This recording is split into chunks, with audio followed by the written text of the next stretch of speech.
So I did get one of these hole saws for the doors, and I do want to go through some of the issues I run into, some of the things that ended up not being a concern that I was concerned about. So, things that you might want to watch out for.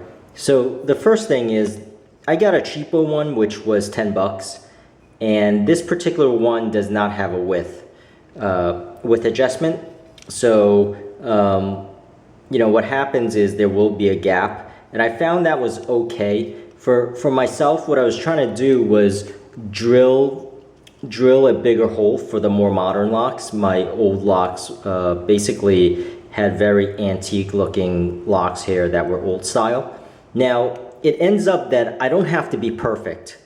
That when you are putting this hole saw right in the hole, it turns out that there is some give here. But it's enough to control the hole saw such that it doesn't wobble all over the place. Now, in order to do that, you want to start off slowly. So start the drill off slowly, score the area you want to score until it's like an eighth of an inch deep. And because you won't be applying even pressure, what ends up happening is you'll either, tilt it a little bit this way or tilt it a little bit that way to the point where, it might score the bottom an eighth of an inch, it might score the top, just a smidge. So you do have to do it slowly enough such that it catches and it doesn't wobble all over the place afterwards, in which case you could just push the hole saw through. Now, drilling a hole takes about 3 minutes. It doesn't really take all that long, even when you start off slowly. Once it catches, you're gonna just drill through. Now, you'll notice with some of the holes that I've drilled, and let me show you this, is they're not perfect. So there are some that are, sort of tilted. I don't know if you could see, but this particular one's like tilted or angled.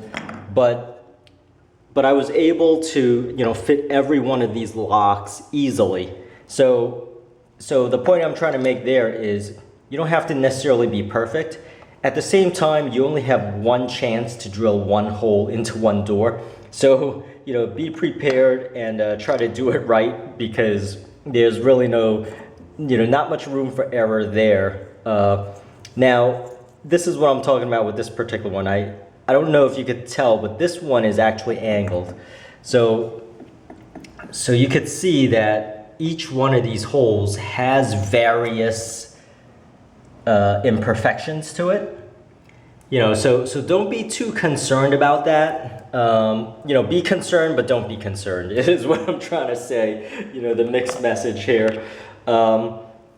So the other thing I wanted to talk about is I did use a utility knife to try to score the edges. And the reason why I did that is not so much when you're doing it at the entry.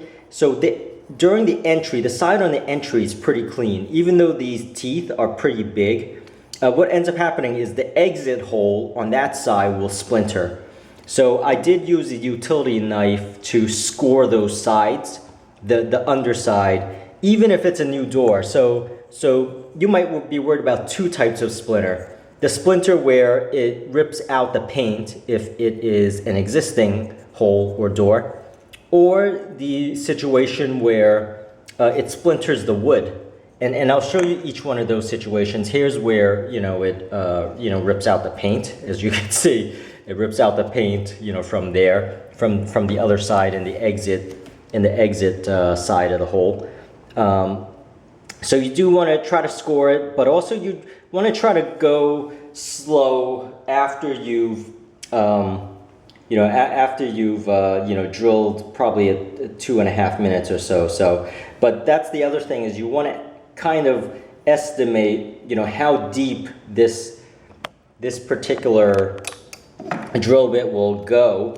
So you might have an indicator that says, okay, once it's at that point, it's probably an eighth of an inch before it just goes through and cuts the entire hole. So, but I find even if you're prepared, it's very hard to control that exit perfectly. You're going to go through, you're going to rip it, and you might have to patch it up a little bit on the other side if there's paint to it with spackle, or you know, just sand it a little bit. So I did get this from Harbor Freight, went the cheapo route for 10 bucks. I would not necessarily recommend that. You might want to get a little bit more expensive one. The other thing I did want to mention is this particular one did last 9 holes. So I drilled 9 holes. I want to give you a sense of, you know, the type of wood that I'm talking about here. So, you know, you could see it's just your typical, you know, these were both closet doors and room doors, you know, so just keep that in mind. And I will have links in the description area of various models that I would recommend where the width is adjustable or not adjustable. Even this link, if you want to really go the cheapo route, this one was 1/3 the price of the other ones. This one was 10 bucks. The other ones are 30 bucks. You know, you'll find some that's 20 bucks also. It also does come with, you know, this hole for the keyhole or the, you know, the lock, the horizontal lock hole. So, but those were the comments I want to make. I will have links in the description area of when I'm actually drilling the hole, and also, you know, 7 to 8 other tips that I wanted to mention. You know, take a look at those videos. I hope this helped. I hope your holes turned out just as well as mine. And, you know, I guess, you know, thank you for watching, and please subscribe and support this channel. Thank you. Bye-bye.